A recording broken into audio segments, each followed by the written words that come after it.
I'm back, Biff.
Providing the Ohio Valley with everyone's pet care needs. Check us out on Facebook at Dirty Paws WHG or call 304-639-7754. You took the first step and quit smoking, but even former smokers may still be at risk for lung cancer. That's why SaveByTheScan.org wants you to know about a new low-dose CT scan that can detect lung cancer early.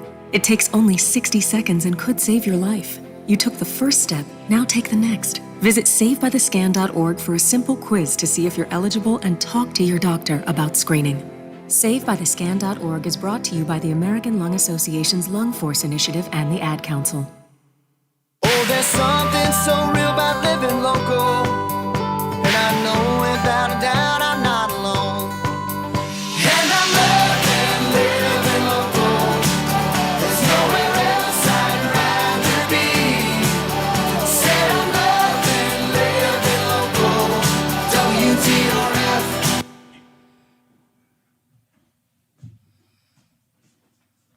Okie dokie, thank you.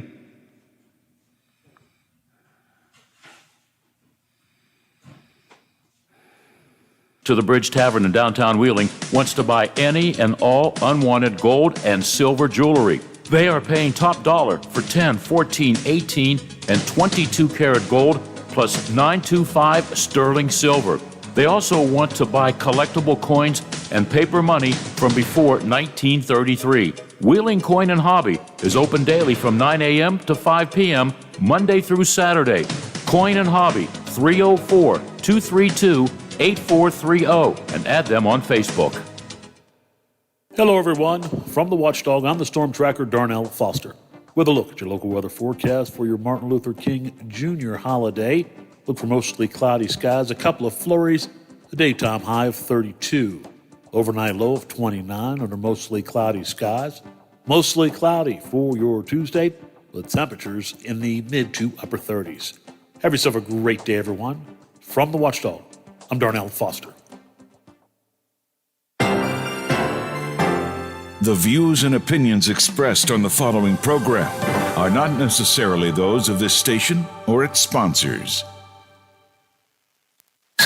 It's Martin Luther King Jr. Day. I have a dream. Martin Luther King Jr. Martin Luther King Jr. Free at last! Free at last! Selma to Montgomery's got to be 50 miles. Thank God Almighty! We are free at last! Thousands of people came to Selma. Great man. A great man. Civil rights. A great leader. We hold these truths to be self-evident that all men are created equal. Happy Martin Luther King Jr. Day. It's showtime!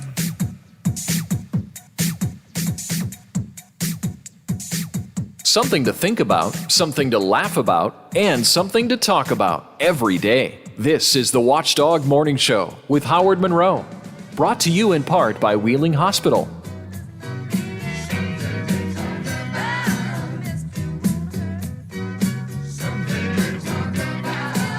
Where have we been and where are we going on the Watchdog Morning Show? Taking time to commemorate Martin Luther King Jr. Day, to look at events and activities locally and around the region. As Inauguration Day comes closer in the nation's capital, D.C. security gets tighter and concerns continue to grow about serious violence there. Pictures that a friend of mine took in D.C. over the weekend are just absolutely staggering. It looks like, the armed encampment in Beirut, not the beautiful nation's capital that I remember. We'll talk about that coming up in just a bit. The hope of additional vaccines coming soon seems to be vanishing, but distribution plans are continuing. We talked to the president of the West Virginia Association of Local Health Departments last hour about what he sees as the Mountain State vaccine success. There's a lot of talk about removing the state income tax, phasing it out in West Virginia. We'll get the thoughts of State Senator Bill Ehlenfeld on that coming up in just a moment or two. Plus, what dining changes do you think will survive after COVID is done? We'll talk about that, give you some of my thoughts and see what Biff is thinking. And a few of you have been posting on my Facebook page about that as well. We're looking for a kind of a mostly cloudy day, cool day today, cold day probably. Daytime high, best will do around freezing, call it 32. Some passing snow showers this morning, and then an isolated flurry in the afternoon. Zach says a coating of up to an inch is possible today. Currently still 29 degrees at the Wheeling, Ohio County Airport. Feels like temperature is 22. 29 at the airport, 29 at my home studios here in the Elm Grove section of Wheeling, and 29 degrees at the Robinson Auto Group Studios downtown Wheeling in the heart of the Ohio Valley. Biffy, I mentioned I had a dream last night about fighting with my wife. In my dream, yeah, probably never should have mentioned it, because now I'm fighting with my wife in real life. Uh-oh. She continues to be.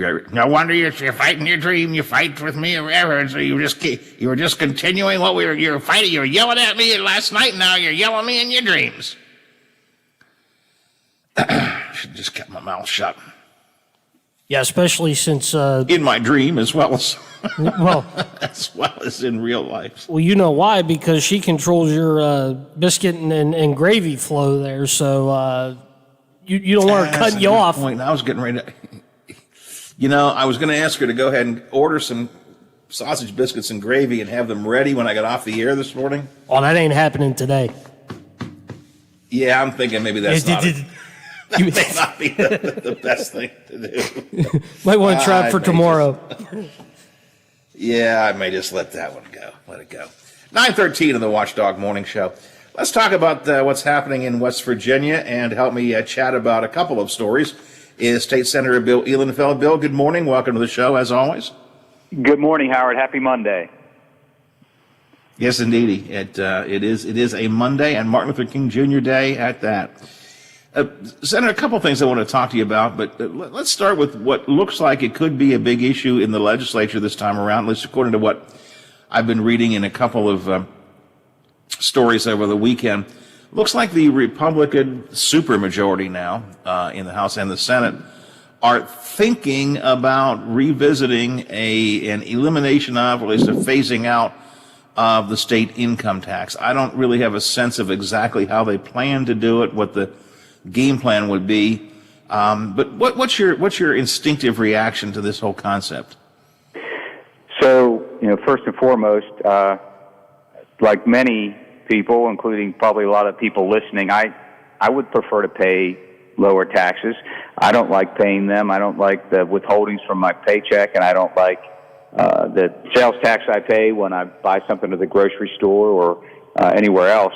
But my initial reaction is I don't see how we're going to replace the revenue that we'll lose if we were to repeal the income tax. That's my biggest concern. It makes up, the income tax makes up close to half of the budget in the general fund in West Virginia. And we're talking about roughly $2 billion that we would lose if we were to repeal the state income tax entirely. So that's how we pay for things. That's how we pay to repair roads. We pay for education. We pay for public safety. So my initial reaction is, okay, you want to eliminate this tax. That's great. No one likes to pay tax. How are we going to replace that revenue?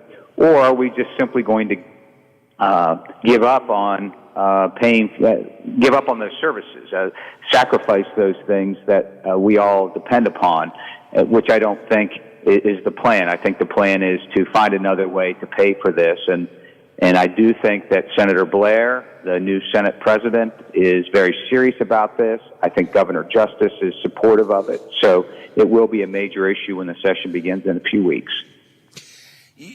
My perspective is there's only two options you have, and you hit them. Either raise revenue someplace else, if you're going to eliminate revenue from the income tax, and that's a huge amount of money, raise revenue someplace else, or do without, and that simply means, as you said, cutting significant services. It's half the budget. I mean, let's be honest about it. You can't, this is not tinkering around the edges or finding a little waste and fraud or something. It's will be a huge loss. However, Senator Blair and others think there is a third option, which is the old, if we lower taxes, we'll bring in more business and we'll actually increase our revenue because businesses will flock to the state. I mean, what are your thoughts about that argument? Yes, I'm familiar with that argument, and that was something we heard last session when they were discussing the potential repeal of the business and personal property inventory tax, which would have gotten rid of a lot of revenue that communities depend upon. And the response when we pressed them, we pressed pretty hard. My caucus pressed Senator Blair, who was the chair of finance, and Senator Trump, chair of judiciary, and other leaders in the Senate about how this would be replaced, that revenue. And they said just through natural growth, just through what you just said, Howard, which is more businesses will come to West Virginia. People will flock here. Businesses will come here. Senator Blair even said the other day that over 400,000 people will become residents of West Virginia in the next decade if we repeal the state income tax. I'm skeptical, I guess. I don't think that we're going to see that sort of flow of people and businesses to the state simply because we repeal the income tax. A lot of other states don't have income tax, so it's not like we would be the first one to do it or the only one to do it. There are many other factors that businesses look at and people look at before deciding to relocate to a state. And I don't think simply changing that one part of the way we do business here would generate enough revenue to replace the $2 billion that we would lose. Well, I think being skeptical makes a lot of sense because the truth of the matter is we have some experience with this in West Virginia and actually around the country as well, but we don't have to go too far afield. In West Virginia as well, over the years, we have heard this argument, cutting the taxes will increase revenue by bringing business in, and it hasn't happened. I mean, it's not difficult to see. We can look at it and see that it hasn't happened. Was it 2008 2008, I think it was. I think Manchin was governor in 2008. I think we cut sales tax. We cut a number of other taxes with the idea that we're going to just bring all these folks in. Businesses would be in, people would flock to the state. And what we ended up with was simply a loss of revenue and having to make some cutbacks. I mean, we have experience with this, Senator. We do. With tax cuts and with other major policy changes, we've been promised prosperity with changes in different things, and it just hasn't come. And in fact, we have continued to lose population. We've lost 40 or 50,000 people, I think, in the overall population number since 2014, and the downward trend continues. We're about to lose a congressional seat, so we'll have one fewer voice in Congress. So, I'm very skeptical. I have not seen the details of the plan. I don't think that they've been put out there publicly. They haven't been shared with my caucus anyhow.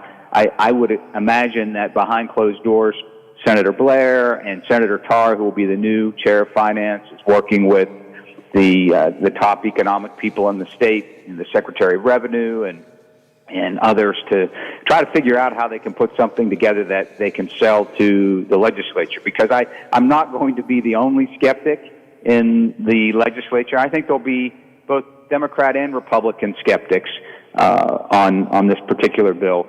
But, on the Senate side, well, both sides, there are super majorities. But I do think you're going to have a lot of people asking questions. And if it ends up just being, pure politics, and this is a political decision, and there are enough people on the Senate side, you just need 18 to get something passed, then it'll make it through in some form or fashion.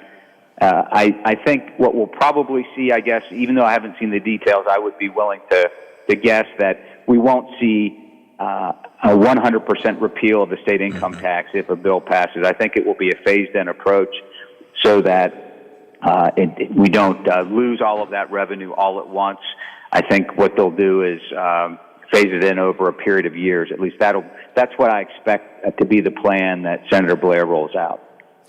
Has there been any talk, and I have not heard this, but you may have, has there been any talk of what other ways they would raise revenue if we were to phase out and or eliminate the income tax? Well, there really hasn't been talk like right now at the end of 2020, here at the beginning of 2021. In the past, though, the same concept was pitched where they discussed repealing the income tax, and the discussion was an increase in sales tax and potentially taking the sales tax, which is 6%. In some cities, about 50 or so municipalities, there's an additional 1% sales tax you pay that cities are allowed to implement under home rule. So in many places it's 7%. But anyhow, taking that standard 6% sales tax, bumping it up to about 10.5%. So we would have about in effect one of the highest sales taxes in the country. And even if we did that, even if the legislature decided, well, let's just bump up the sales tax and puts more money in people's pockets because they're not paying as much income tax, and they'll just pay more when they buy stuff. And even if they did that, we'd only replace about $1 billion of the $2 billion in revenue that we'd be losing with the repeal of the income tax.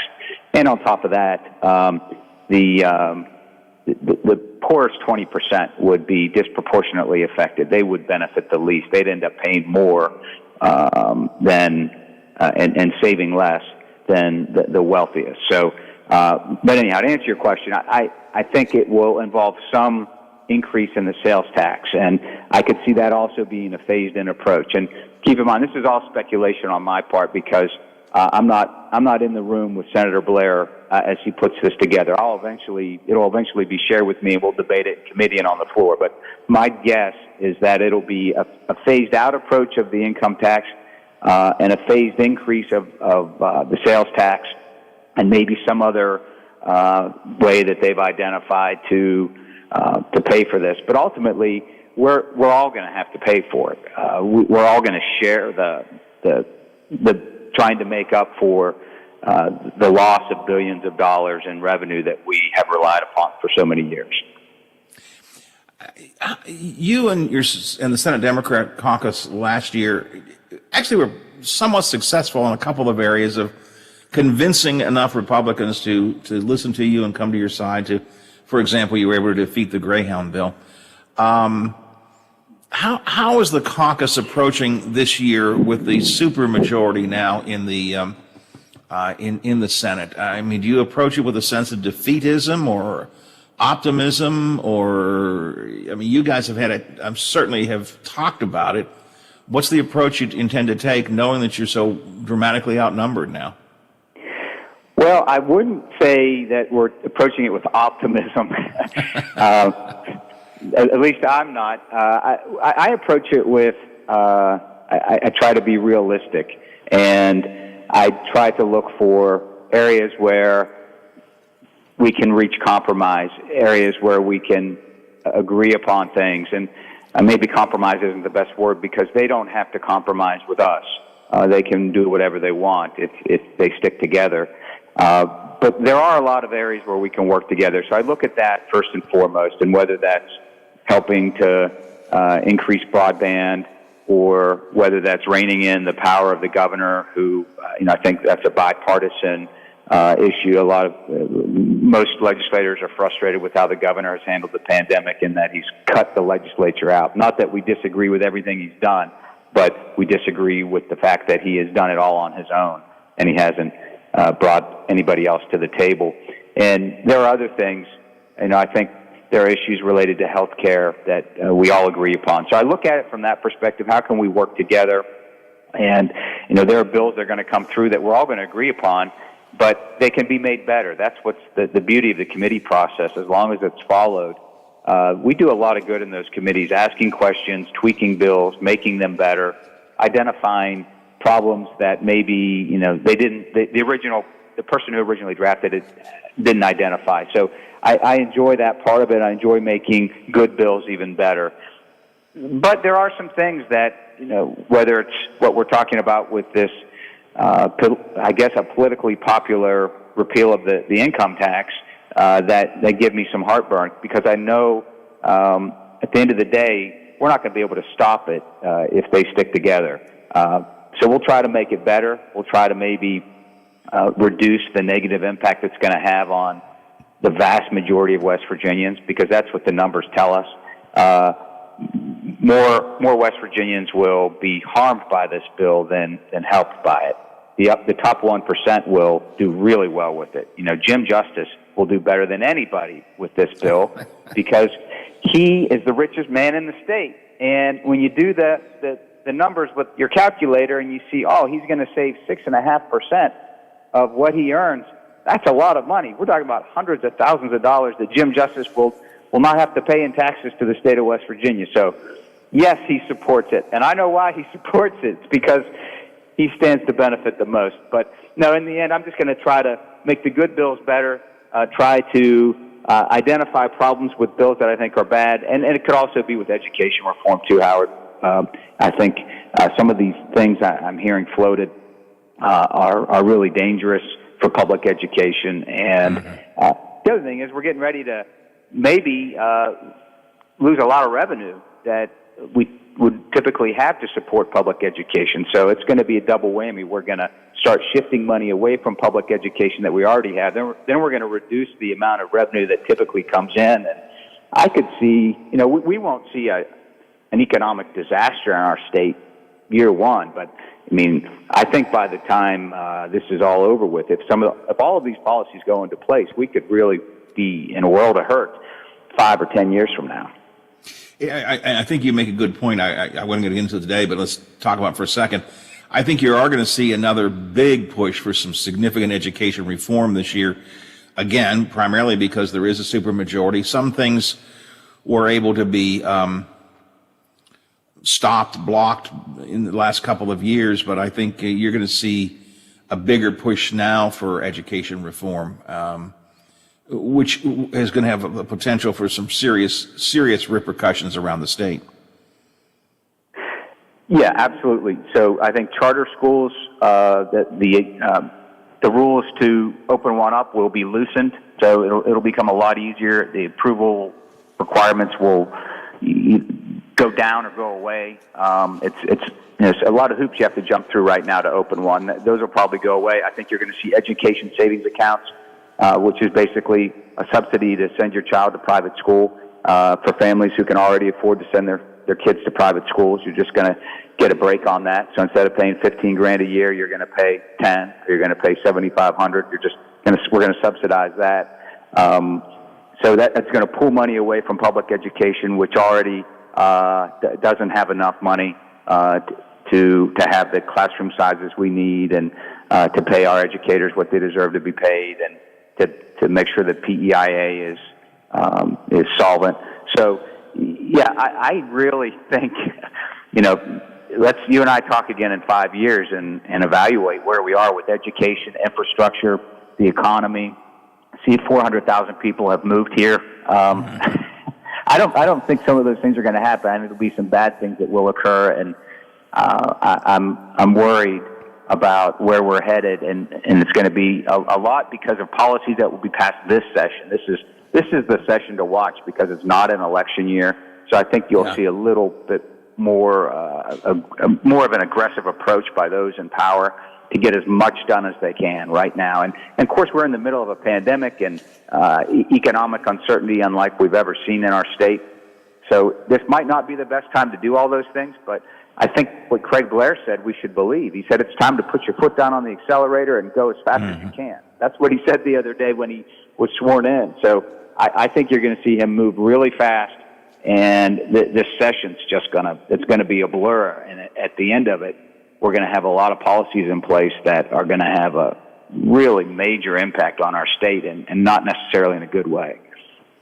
Senator, I don't know that I'll be around in 5 years, but if I am, I'm not taking that bet because I absolutely don't think these things are going to come to fruition. We're not going to see 400,000 new people come in and flocks of businesses arrive. Again, we have history to prove that it's not the case. Let me just shift gears for a quick second, then I'll let you go. Politics for just a quick second. The Capitol insurrection a little over a week ago. West Virginia had a couple of roles to play in that. Over on the other house, on the other side, the House had some problems with Delegate Evans, who resigned. Senator Azinger in the Senate had some pretty, I don't know I'm not sure what words I want to use, but he was pretty aggressive in his defense of those who were at the Capitol during the insurrection, and said he'd love to go back. I don't know that he was inside the Capitol, but he was on hand for that. He certainly has taken an awful lot of flack. I know that there's a petition drive to try and get him out of the Senate. I believe you and your caucus wrote a letter about that as well. Yeah, it's concerning, Howard. It really is. And let me say this: I really like Mike. He's a very kind person. I enjoy making small talk with him. There are some members of the legislature won't even, at least with me, and maybe it's just me, but they won't even acknowledge me when I'm walking by them in the hallway. That's not the case with him. He's very kind. He's always friendly. My son was a page once on the floor of the Senate a couple years ago. Senator Azinger was the nicest of them all to my son Charlie. So, but I am disturbed by some of the things he said. I'm disturbed by the fact that he wanted to be called back to do more of what happened on January 6th. I heard his interview with Hoppy Kercheval, and what I heard in his voice was that he is a true believer in all of the things that have been debunked regarding the election. I think right. Mike has been swept away in that madness, and he needs to. He's been brainwashed, and I hope I hope that he will eventually see the light, and we're starting to hear some of these commentators who made false statements about the Dominion voting machines, for example, retract their statements. We're seeing other very conservative publications retract what they said about the election being fixed. I hope that Mike and others will listen to that, understand that they were taken advantage of Now, he made his own decision to go to the Capitol, and I don't know that he went inside either, but he was there. He posted pictures on Facebook and all that, and he said some disturbing things.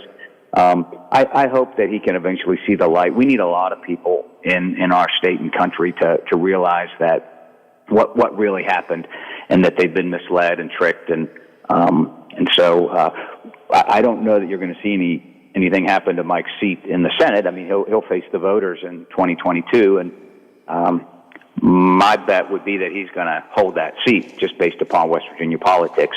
But we'll see. I don't like the left-right dichotomy that we always talk about, but here's how I know that he's very far to the right. He called Hoppy Kercheval a liberal. So you got to be way far to the right if you think Kercheval is a liberal. I'm just saying. Right. Hoppy's a good friend of mine. Don't get me wrong, but I don't know that liberal is a word that I would put to Hoppy. So if you think he's liberal, you must be pretty far to the right, Mr. Azinger, Senator Azinger. All right, Senator, we have a lot of things to talk about. We'll be talking more as the session gets closer. What's your first day in session? Of course, you had your organizational meeting, but when do you actually gavel down for business? February 10th. February 10th. Okay. All right. And it's tonight the governor's inauguration, right? So he gets inaugurated today. So I thought it was State Friday. of the Union is it Friday? I could be wrong. I don't have it. I could be wrong. And then his State of the State is right before you guys get started, I guess, right? It might be on the 10th, that February 10th, that Wednesday. I'm not sure of that. Normally that's when it is. And I'm not going to his inauguration, so that's why I'm a little bit uncertain about when it is. I declined the invitation. He wanted me to sit in the front row. He and I have such a strong relationship, but I told him I had other things to do. So. Senator, I appreciate your time this morning, as I always do. We'll no doubt be, we're going to be beginning the time where you and I will probably talk a good bit as the session gets underway, and I always appreciate your willingness to do that. Thanks for joining us today. Thanks, Howard. Take care. Appreciate it.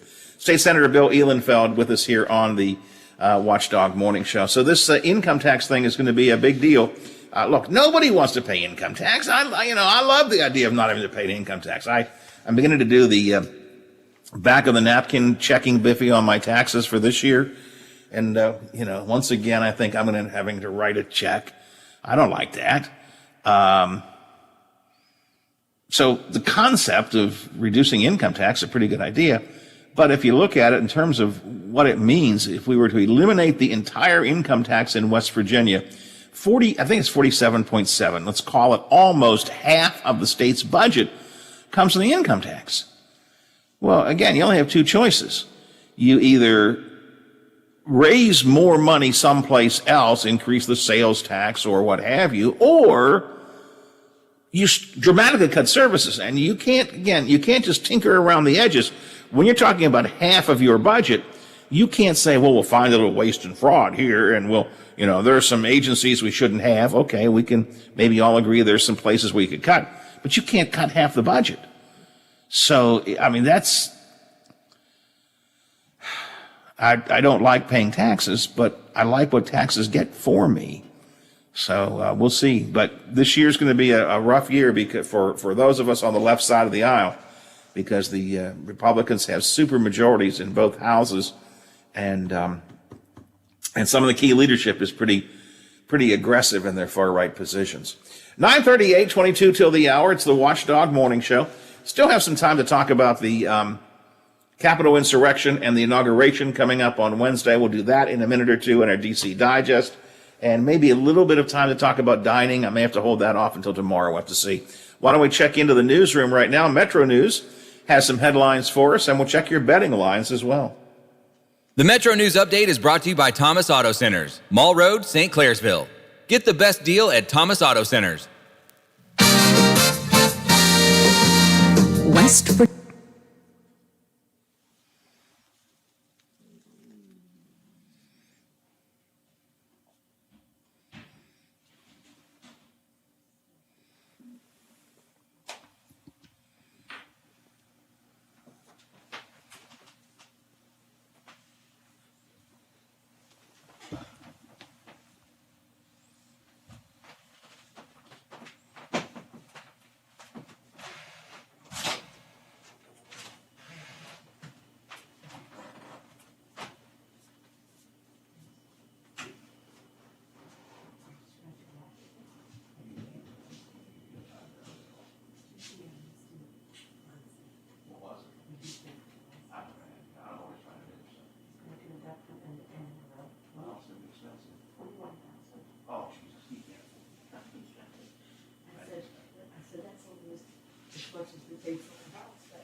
If you want to do that, it's always a good idea.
I'm back, Biffy.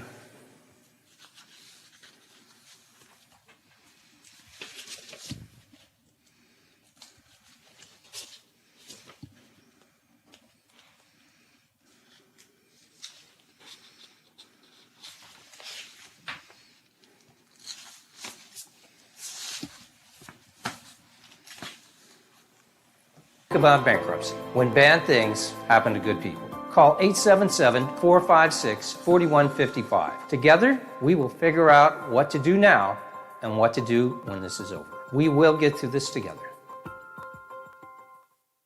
New Belgium Fat Tire Amber Ale is now available in West Virginia and distributed locally by wine and beverage merchants. With its toasty and biscuit-like malt flavors blended perfectly with hoppy freshness, it's bound to become one of your new favorite craft beers. Fat Tire Amber Ale is now available at local retailers. Please don't drink and drive and drink responsibly. From your friends at Wine and Beverage Merchants.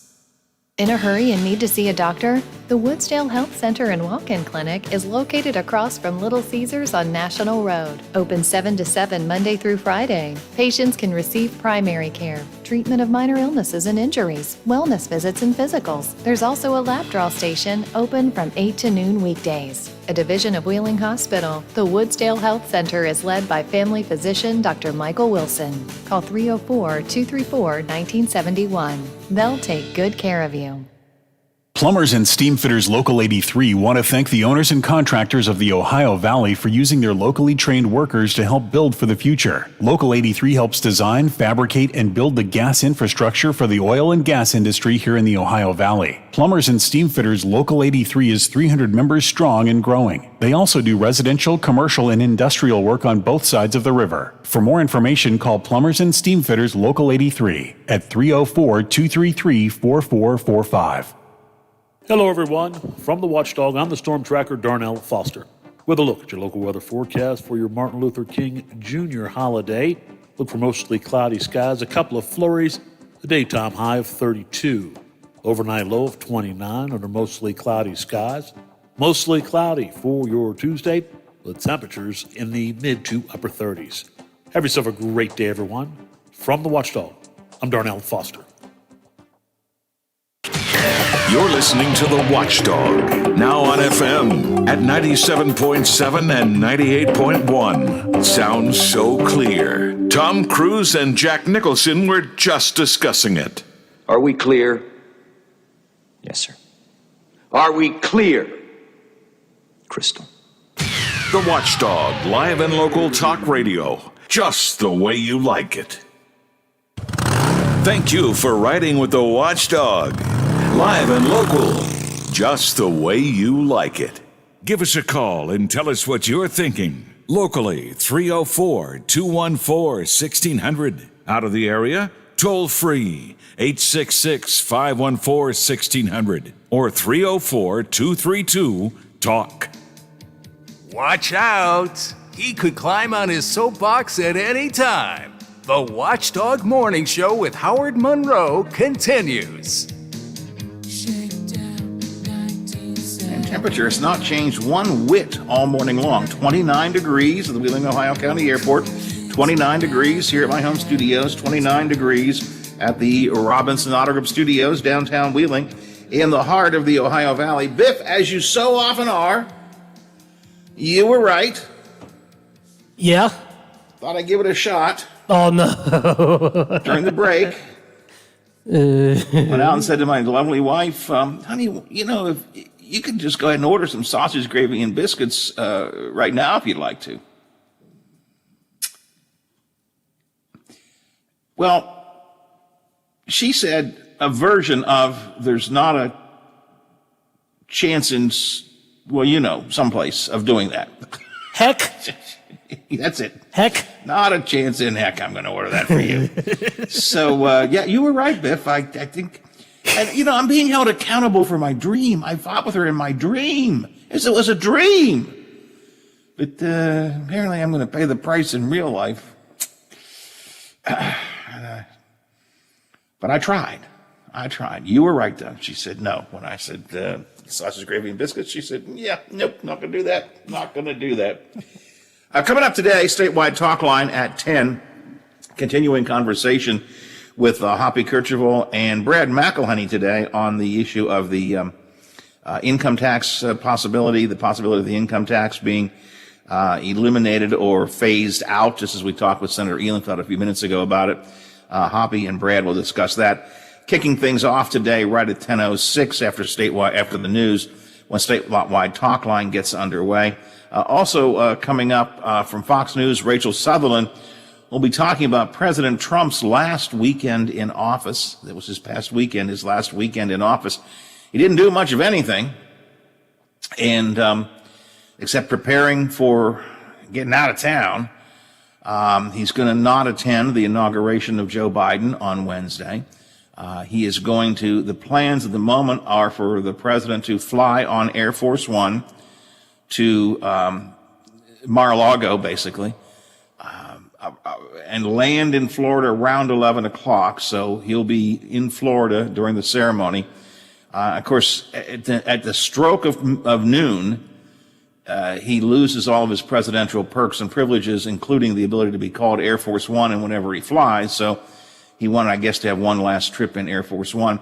He also wanted a big military salute, a military parade and tribute to send him off. And the military said, no. No, don't think we're going to do that. Kind of a final slap in the face at Trump. They told him, no, they're not going to have a military parade for him. It's a smart move. I mean, logistically, it's just not a good idea to try to send him off with a military parade while Biden is on his way in to be inaugurated. But again, normally these things would coincide because normally the outgoing president is kind of the host for the incoming president. They normally meet at the White House, they talk a little bit, offer advice, and then go to the Capitol. And the outgoing president normally is there at the Capitol while the incoming president's sworn in, shakes his hand, and then sort of vanishes after that. But Trump, it's not surprising. The acrimony between Trump and Biden is too strong, and he's not going to be there.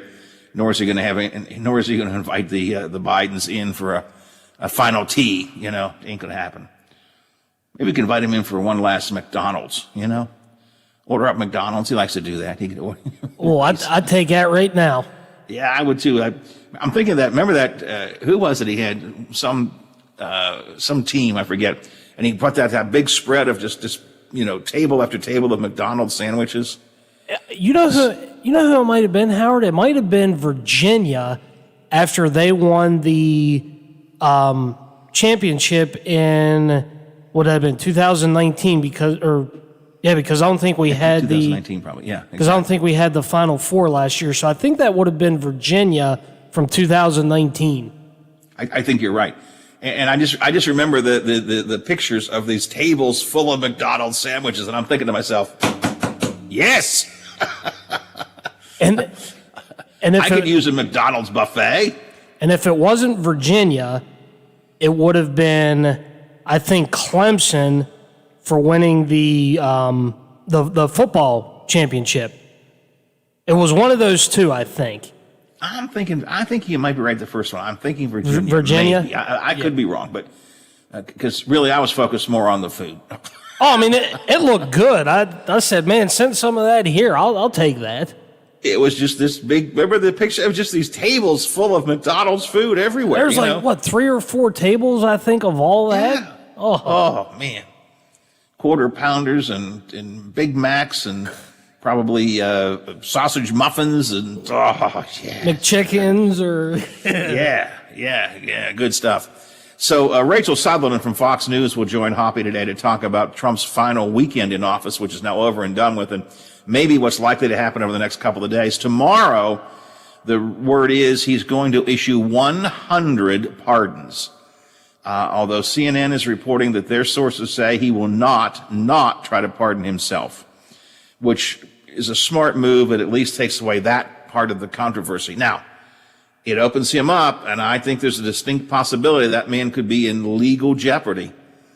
But I think it's a smart move from an image point of view. For God help us, he needs every tiny bit of image support he can get to simply not try to pardon himself. But rumors are, reports are, sources are saying to the national news media, several of them, I think to CNN as well as New York Times, that perhaps 100 pardons could be coming tomorrow. Now, keep in mind, this is not 100 is a large number.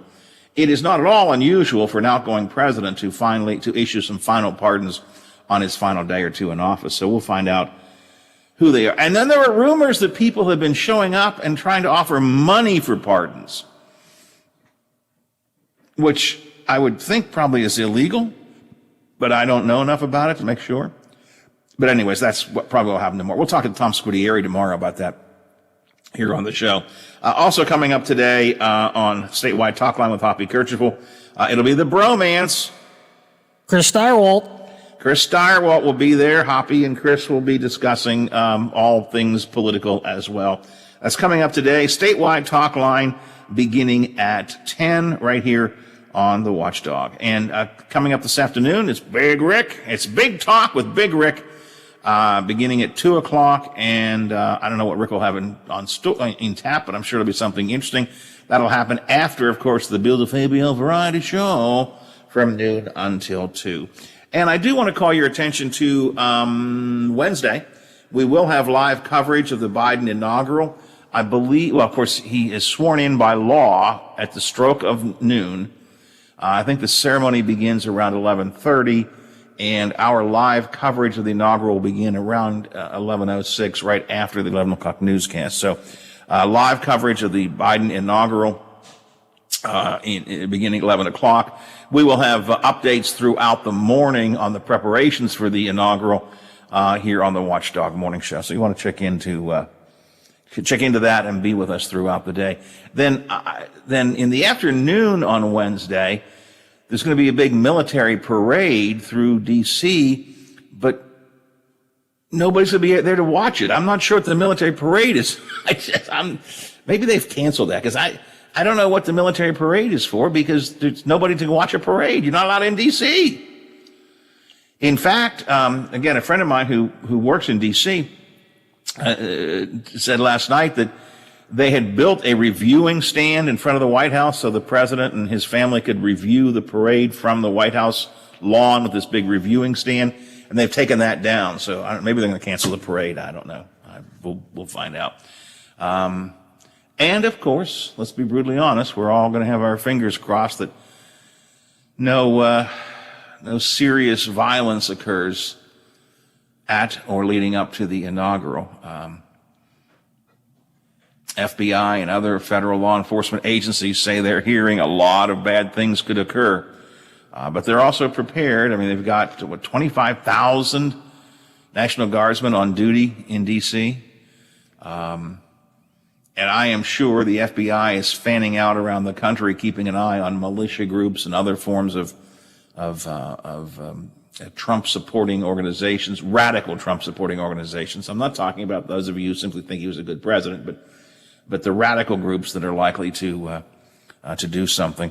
There's a piece I recommend for your reading, by the way. I posted on my Facebook page and my Twitter account yesterday.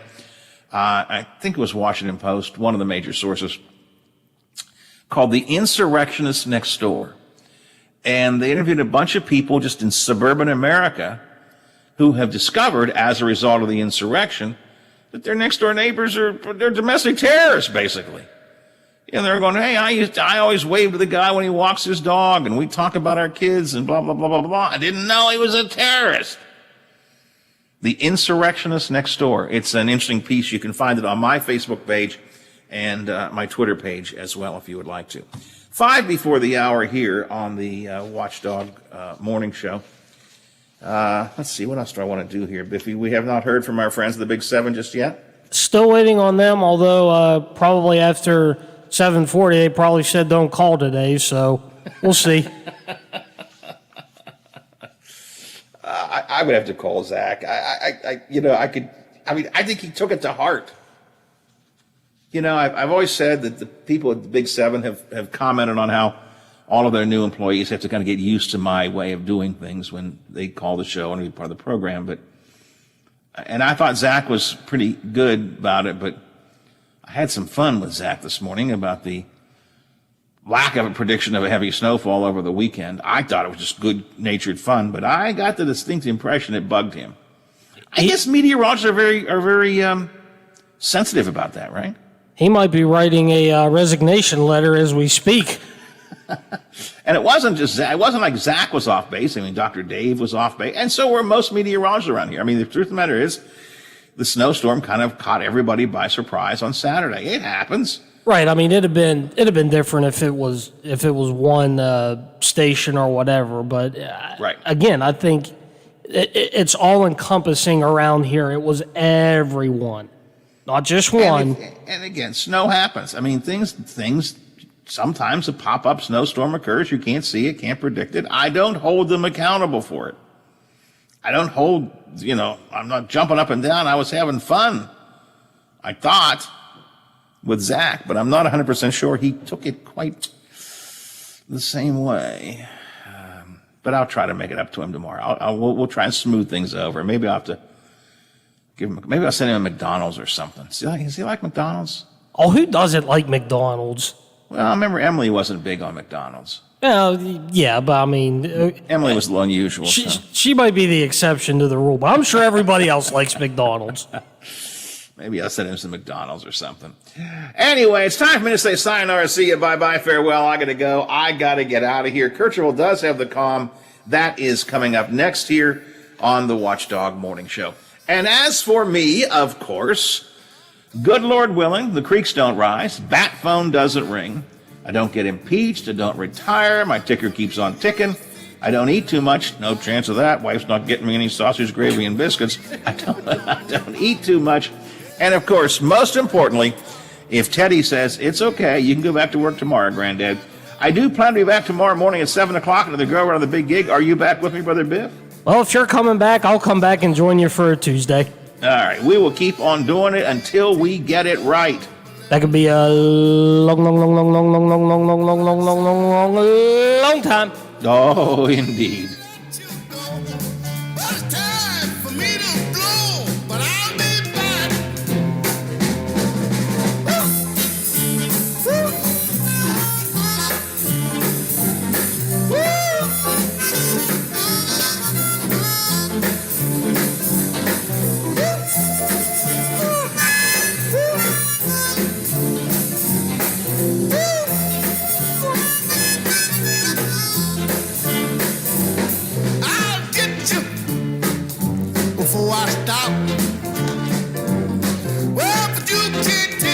Watchdog is FM 98.1, AM 1600 WKKX Wheeling, FM 97.7, AM 1370 WVLY Moundsville. The ABC News is brought to you by Thomas Auto Centers, Mall Road, St. Clairsville. Get the best deal at Thomas Auto Centers.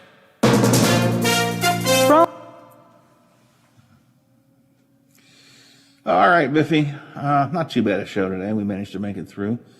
I will send you a FanDuel and probably a promo. I'm not sure what I'm going to do tomorrow other than Squidieri, but I'll come up with something. I'll send you a promo. I'll send you a FanDuel. I'll probably send you a couple of FanDuels. I think I've got 4 scripts here for some reason, but I don't know what they're for. I guess I should read them and see what they're for. But I'll record those and send them to you. I'll send you the promo. And Teddy's back in school, so I won't. No playing today, no. And his parents don't want us to pick him up for fear of COVID concerns. So I think I won't even pick him up this afternoon. So hopefully he'll be down here later. I don't know. But I guess I can go try and convince my wife. I guess I could order my own sausage gravy and biscuits, I guess.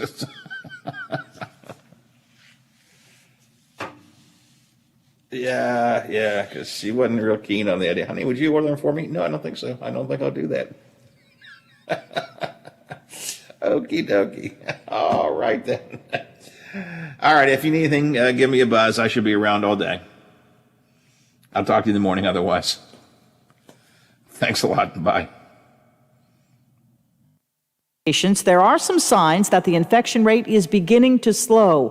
Providence St. Jude Medical Center head Dr. Brian Helland in Orange County. We've flattened out a little bit over this last week and a half, but the Christmas and New Year's, fortunately, didn't have the same impact that Thanksgiving did, so we plateaued some, but we still don't know what's in front of us. He describes his medical staff as outstanding, but says it is taking its toll. You're listening to ABC News.